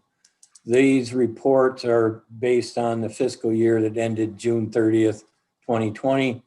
They're based on the audited reports through the city's finance department. Each report has 3 columns in it. The first one's a description of the activity or the item referenced by a line item. The second column is the budget was approved and amended through the year of 2019, 2020. And then the third column is obviously the actual expenditures that occurred throughout the fiscal year. There is no action required on either one of these reports. These are simply factual reports based on the audit. If there's any questions on either the operating fund or the development fund, I'd be happy to address them. Both of them will be published in the newspaper and included, sent to the state treasury as required by statute. Okay. So any questions for Mr. Twing regarding either one of these budget reports? Seeing none? Okay. All right. No action is needed. We will accept those reports. And I will move on to the next agenda item, number 11, Centennial Commons update. I think this came from you, Tim, didn't it? Yes. I'll try to give this some of a synopsis for the new board members, as well as I believe some of the prior board members may not be aware of some of the actions involved. But the DDA has been involved in the Civic Center Central Park project pretty much from the beginning when that project first got started. The DDA is contributing funds annually to the debt service on what were component 4 and 5, which are the park area, as well as what's been put out is the connectivity or the streetscape, the elements that run around the components of the city facilities and or the Henry Ford and the parking deck, basically streetscape improvements and street improvements. That annual debt service that you're contributing is about $737,000 a year to debt service for those specific items. And you'll see the park itself, when the DDA, you'll see a couple of resolutions the DDA passed in the memo. The DDA has reviewed the park design on several different occasions and provided input to the downtown task force that was created by the city and the city commission. So those resolutions are in regards to providing that input. In addition to that, the DDA at one point, when it was determined based on initial estimates before the park design was finished and sent out for bid, the plan was by the city to do it 2 phases. Phase 1 would be the base park, and phase 2 was going to be the terrace area or the south entrance to the library, if you're familiar with the steps and the ramps and the things that are on the south side of the library. That was going to be a phase 2, separate because of the available funds that were budgeted and the initial cost estimates. The DDA at that point decided to budget the $1.5 million that were estimated to be the shortfall, so the entire project could be planned, designed, and bid as one project, and hopefully constructed as one park plan at one time. As you'll see in the memo I've written, the construction documents were finished, the specs were done, the plans were put out for bid by the project manager's team that's involved with the project and Parks and Rec. Based on those designs, they've received some bids back on the project. Those bids are currently over budget, and the city, Plant Moran Cressa, the design team that was hired to design the project, as well as the construction manager that's been hired to build it, are currently in the process of value engineering the design, meaning they're looking for ways to take costs out of the project. Some of those would be the elimination of some of the concrete sidewalk areas, narrowing them, eliminating them if possible, changing some of the paving materials, things like that, as well as changing maybe some of the light fixtures. So they're value engineering. They also bid the water feature. If you'll recall, the design was kind of a splash pad water feature. That was bid as a design alternate, and so was the restroom was bid as a design alternate. So those are separated out. So if there's a decision made not to do them at this time, it can be taken out of the project to try and get it within the budgeted funds that are currently budgeted, including the DDA's $1.5 million. So the real question, and the reason it was in front of you while that effort was going on, was I was asked to ask the DDA if you had any additional funds you were potentially willing to contribute to the project. Since it's currently value engineering, We didn't provide any of the details on the bids that were sent out because it's being worked through to get those down to the bare minimums. I don't know how much Paul wants to share with those dollar figures. I can point out that the water feature was roughly 383,000. The restroom was roughly 256,000. The base bid was some 1.2 million over budget. If you add in the water feature and the restrooms, it's about 1.8 over budget. I don't know if Paul, if you have any other comments you want to make, but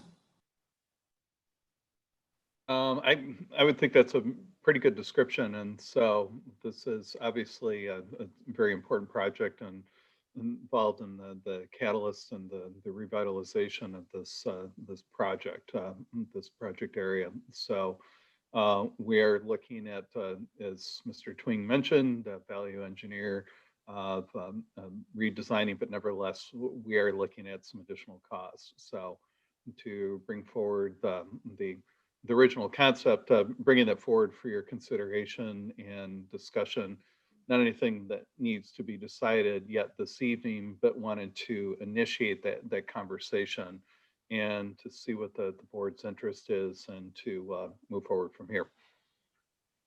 Okay. So I have, before I open this up here, I have a couple of questions that I want to get cleared up. And I actually have a recommendation also, but Tim, just to be clear, the annual 759,000, the 1.5 was in addition to that, correct? yeah, the 737,000 you're doing annually for a total of 25 years, and I believe you're in your third year of that, but don't hold me, that might be the second year. But that 737 is an annual under the debt service and with an agreement with the city.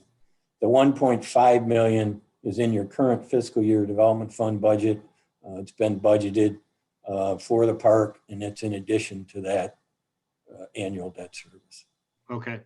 My second question is, so the information that you provided in the packet today, there was two different sets of concepts there, and you didn't provide that for input from us, correct? That was just more information. No, it was the attachment one was background on that was used as part of the first two resolutions that you saw in where the concept plans that the DDA saw.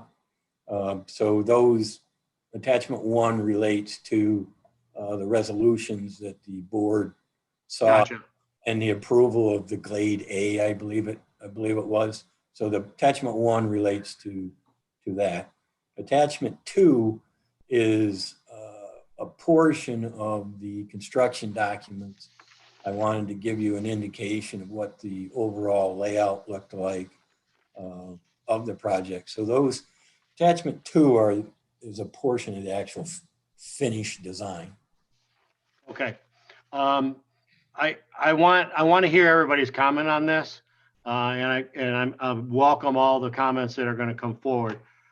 I do want to state though, if the board has some interest in considering this, I think it's imperative that this be, and as Mr. Brake said, there's no need to decide anything tonight. I think this is imperative that this goes back to the infrastructure committee. And I think it's imperative that the infrastructure committee get all the parties involved, including, the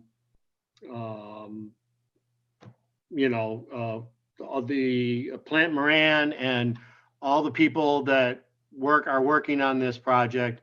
And we sit down and go over these numbers extensively to see exactly what's going on and gather as much information as we possibly can before we would come back to the full DDA for further consideration.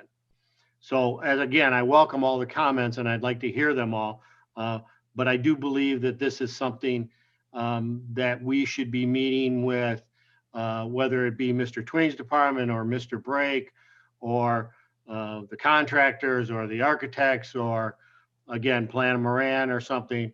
But I think we need to delve into this a lot further than what we have and what we know now before we give this any final stamp of approval or even consider it even farther. So that being said, I'll open up the floor.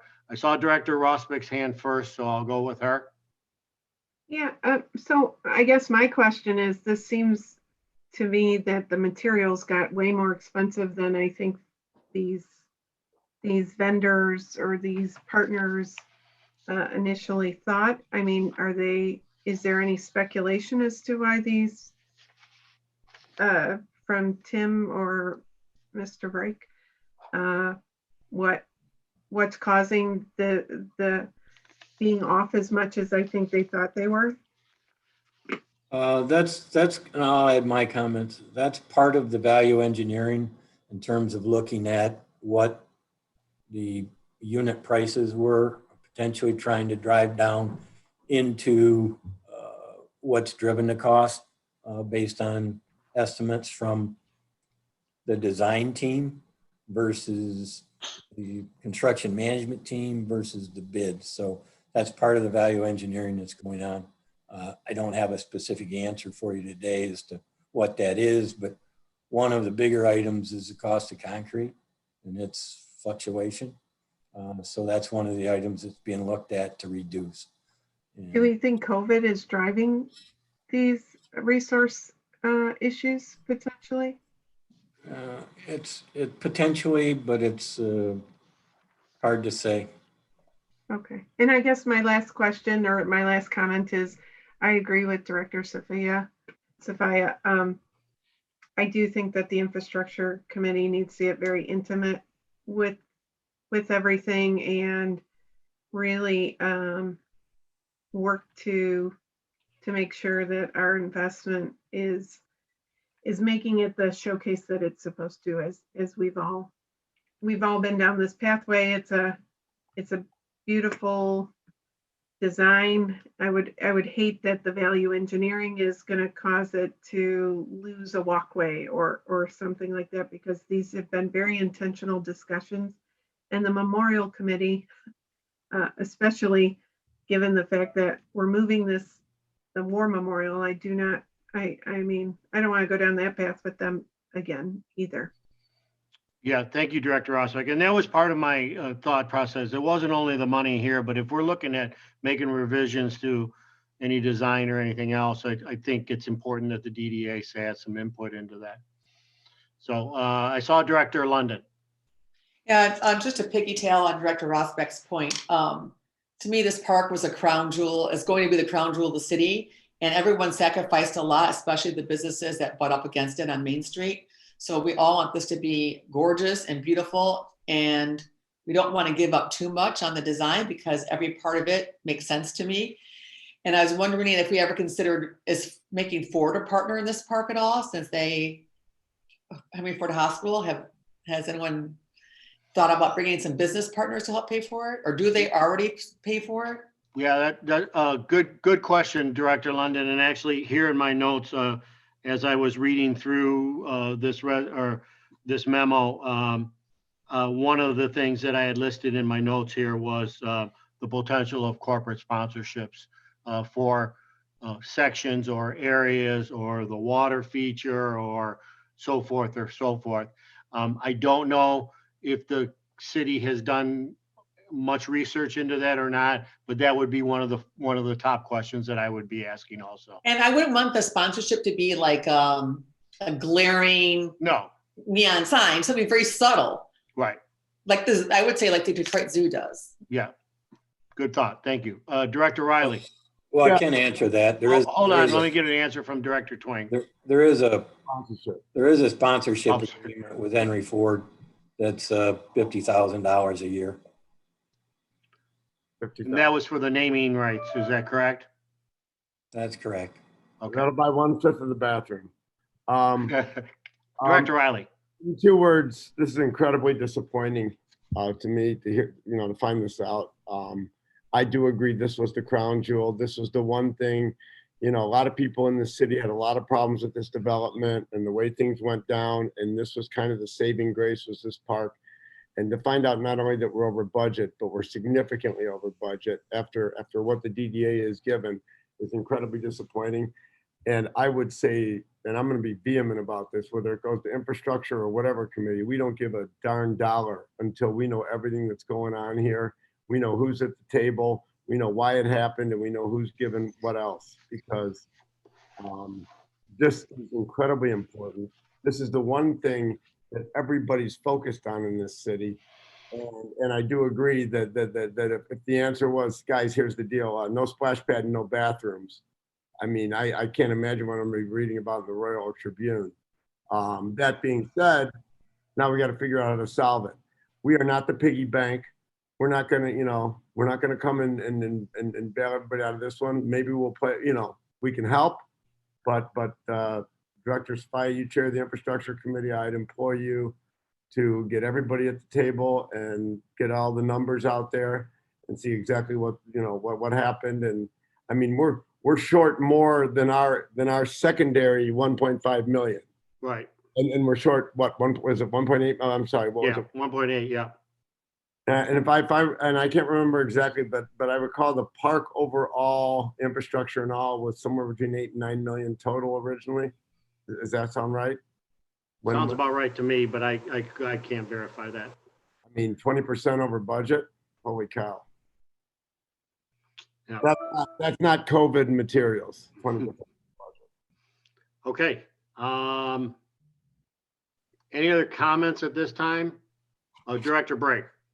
Mr. Chair, I put a note in.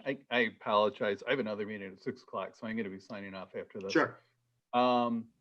My telephone line's open, so I would say to any of the board members, if you would like to speak to me offline, meet one-on-one, myself with Mr. Twing and other staff. There's much more, but don't have the time to adequately provide you the background information. So Sure.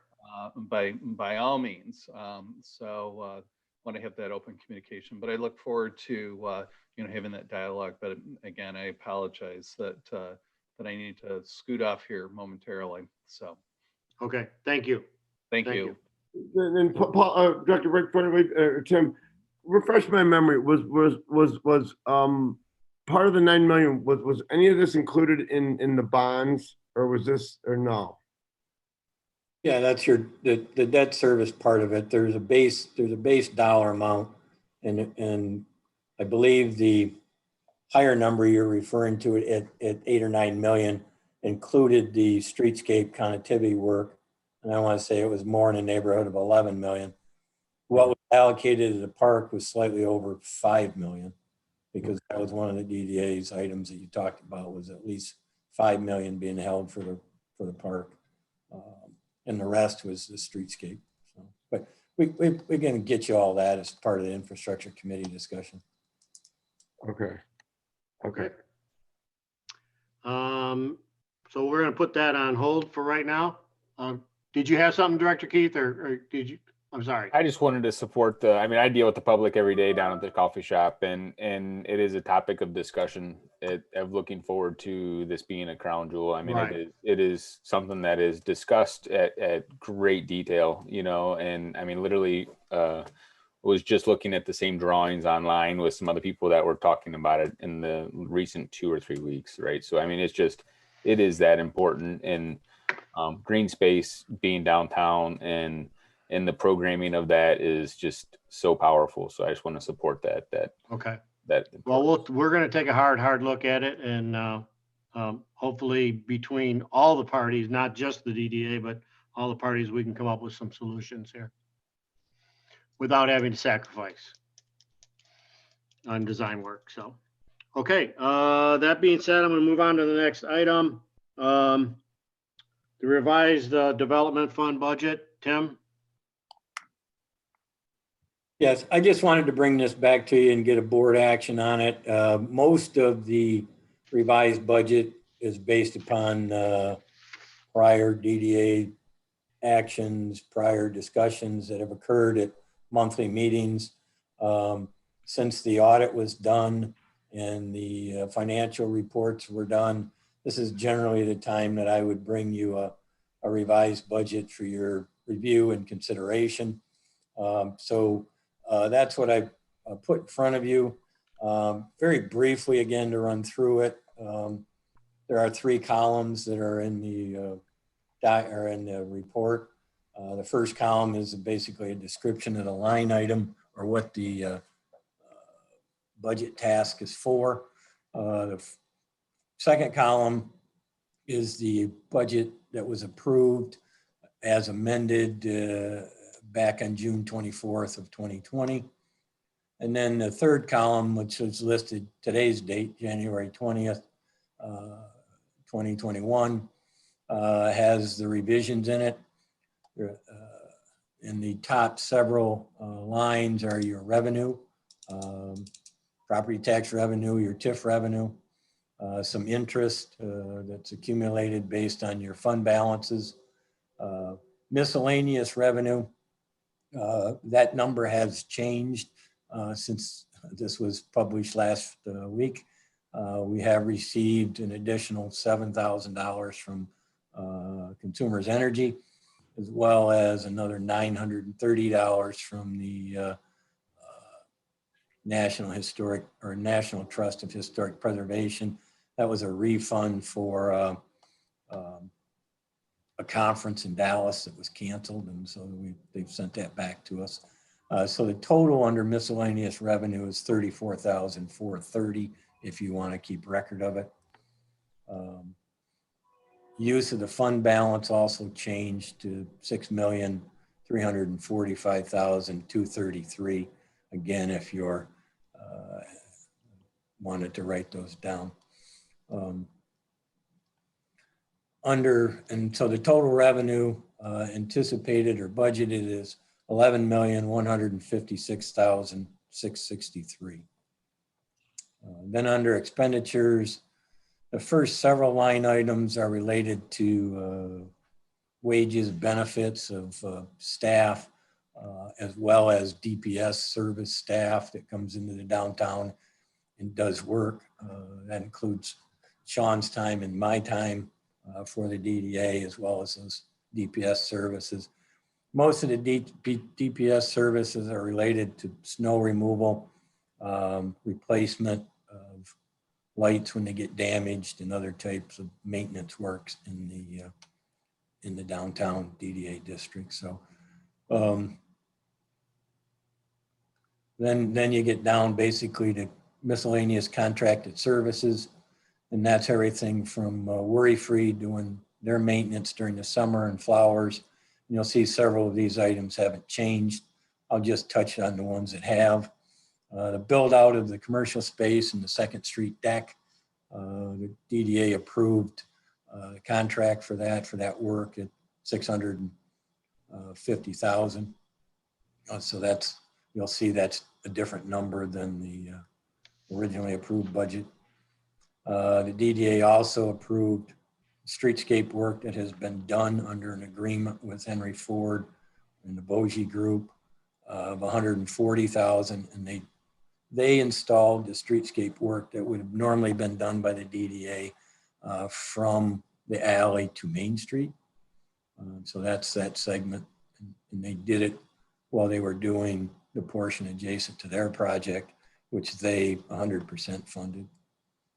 Additionally, the next item under the 2nd Street colored stamped concrete, that again was work done by Clark and the Bogie Group for Henry Ford.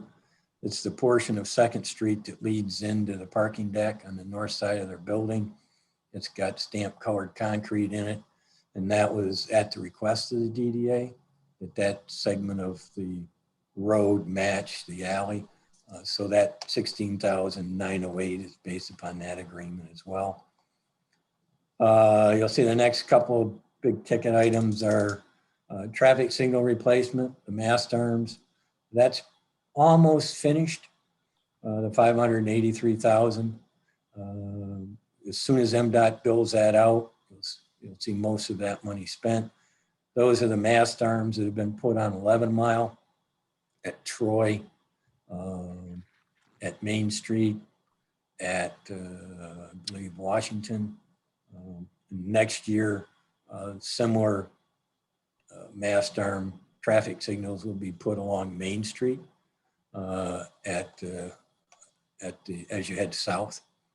And so you'll see in next year's budget, there'll be about 650,000 for those mast arms. The decorative light pedestrian replacement, that project's almost done. We're doing the final walkthrough to make sure all those lights in the downtown have been replaced with LED.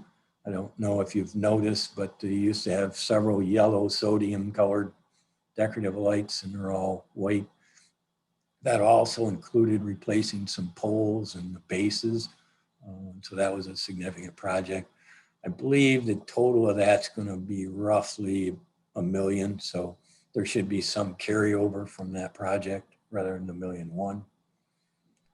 The alley improvement program, it's DDA is under contract to put lights, color changing lights in the alley between 3rd and 11 Mile, adjacent to the Henry Ford facility and the city parking deck, so that the alley can be lit in a variety of colors that we want to change it to. We're simply waiting on the permit from DTE to wrap that up and install on their poles. And then the other lights will be put on the city deck. And we're waiting for the contractor on that, but that should pretty much go forward. The next item is a replacement of brick pavers in the downtown. I've lowered that from $1.5 million to $1 million based on the contract and the work. That work is also done, and we're wrapping that up as far as closing it out. You'll see phase 2 of the downtown park, the $1.5 million. And then the only other big change in there I'd point out is the surface parking lot at 217 Knowles. I moved that out of a transfer to the general fund into this line item. So it was not an automatic take from the finance department. They just simply transfer the general fund items. So it's moved into here at 310,000, and that's based on the contract with the contractor to do the work, and they'll probably do that in the spring. You see the breakouts for the various reimbursement agreements with Stonebrook that's been paid. Mr. B's, we have not done that one yet. We haven't got all the final details, but it's based on board action. 5th Avenue, and then 505 South Main. Under promotions, again, it's all broken out there. You can read through the changes on it. I guess the 2 biggest ones were the Arts, Beats, and Eats went down from 100,000 to 50 based on that the event didn't occur this year. And the Comcast, the DDA board decided to go on an annual contract with Comcast campaign for TV ads. So that got bumped from 30 to 120,000 to finish that out.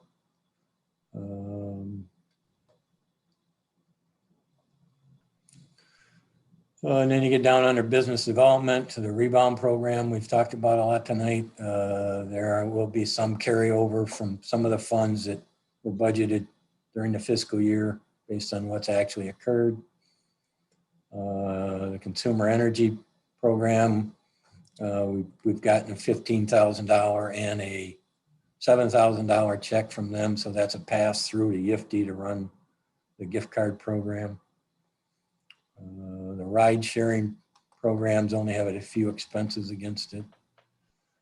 And then you get down to the debt service on the park at $737,000. That's the number I referred to earlier. The surface parking lot at 217 South Knowles is the one I transferred out of that one to a contracted service account. Transfer to public safety, that's for the new board members at 540,000 is a contribution to cover police services in the downtown. Debt service on the parking deck, that's the Center Street, 2nd Street deck, the new one across from the post office. And then in that also their DDA paid for free parking in July and August of 2020. So that's 200,000 that was budgeted through there. So you'll see the total expenditures match the revenue line item. And we're anticipating probably about a fund balance of 2.2 million. I do have a resolution in there if you so chose to approve the revised budget. And again, many of these are based upon actions that have already occurred. Okay, Director Riley. Yeah, Tim, I have just a couple of questions and then like 1 or 2 comments and I'll fly fast. The top line, 4.7, is that's an estimate, right? Yes, it is, and it's probably low. Yeah, I'm just because last year was 4 or 5, and you know we've got a lot of movement on Sing, Henry Ford, 400 North Main finished up. I think would go into this year. I just wanted to make sure there.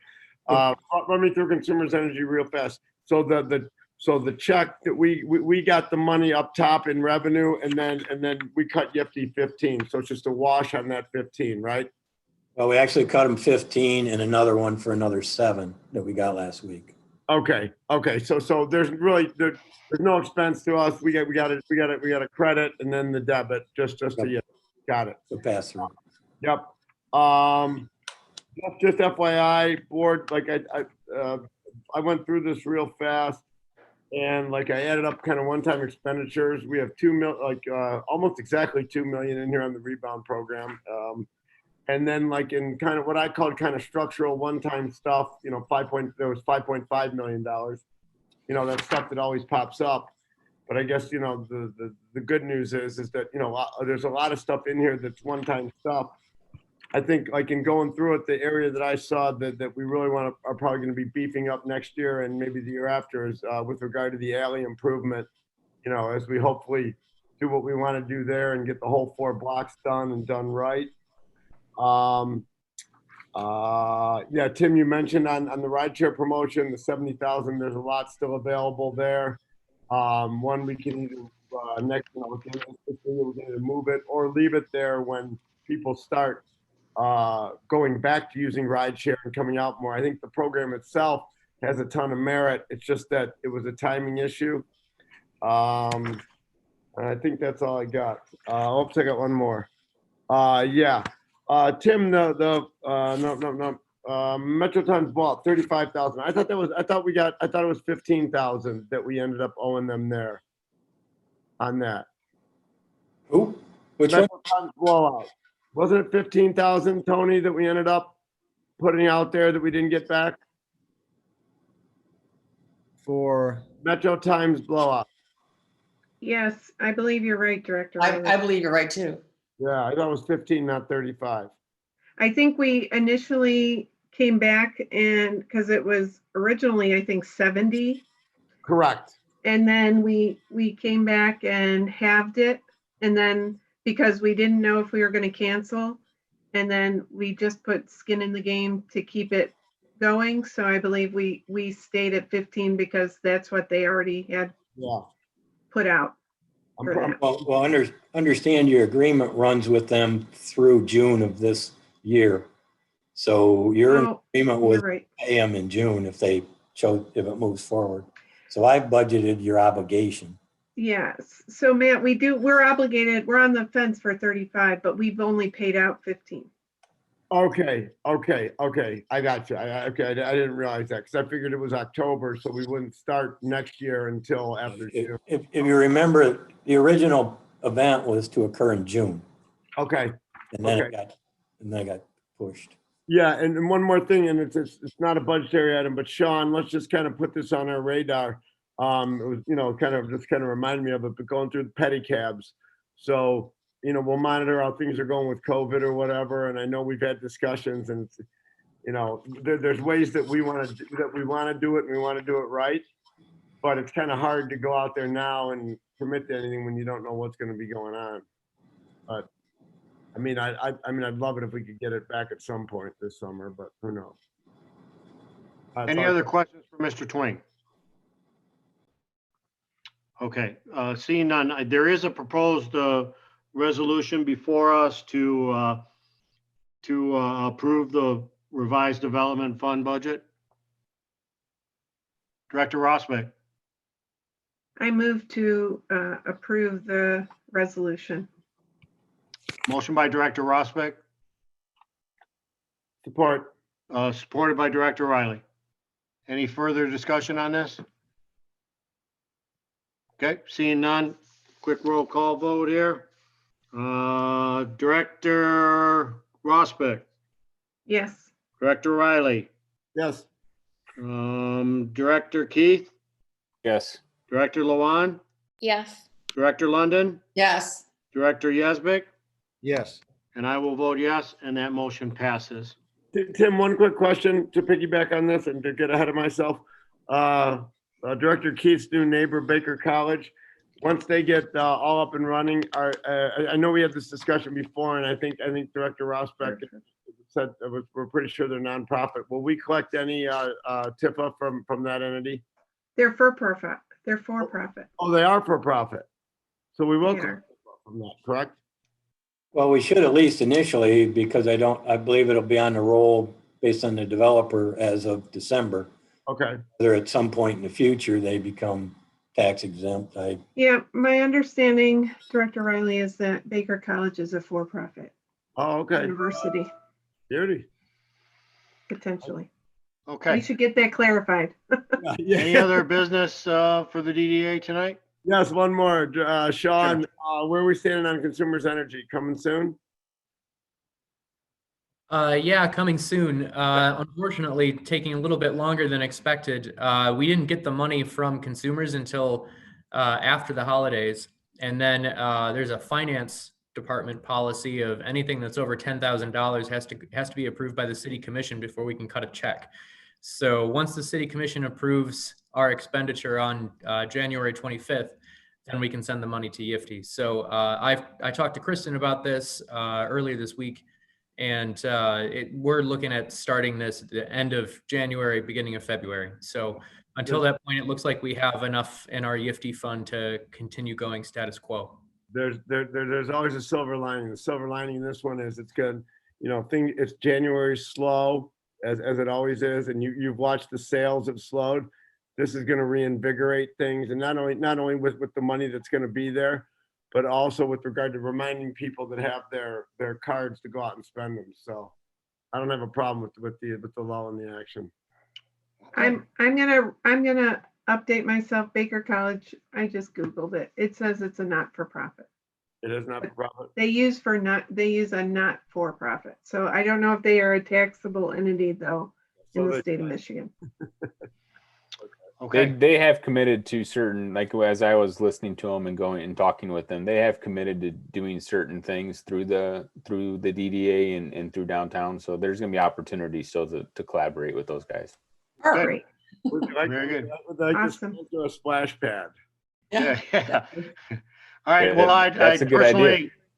personally, I'd like to thank Lindsay and Kristen and the rest of their team for the work they've done and for being here tonight and sitting through this meeting with us. Thank you. Um, Thank you guys. We're so excited to be continuing as your partner. Thank you. Thank you. Okay, if there's nothing else, I will entertain a motion to adjourn. Director Yazbek, Motion to adjourn. I have a motion by Director Yazbek, Second, second by Director Rosbeck, and last roll call vote. Director Yazbek, Yes. Director Rosbeck, yes. Director Riley, Yes. Director Lawan, Yes. Director Keith, Yes. Director London, Yes. and I will vote yes, and the DDA is officially adjourned. Good night, Welcome. and thank you, everybody. Welcome, Directors Keith and Luan. Thank you. Appreciate it. See you soon. Bye.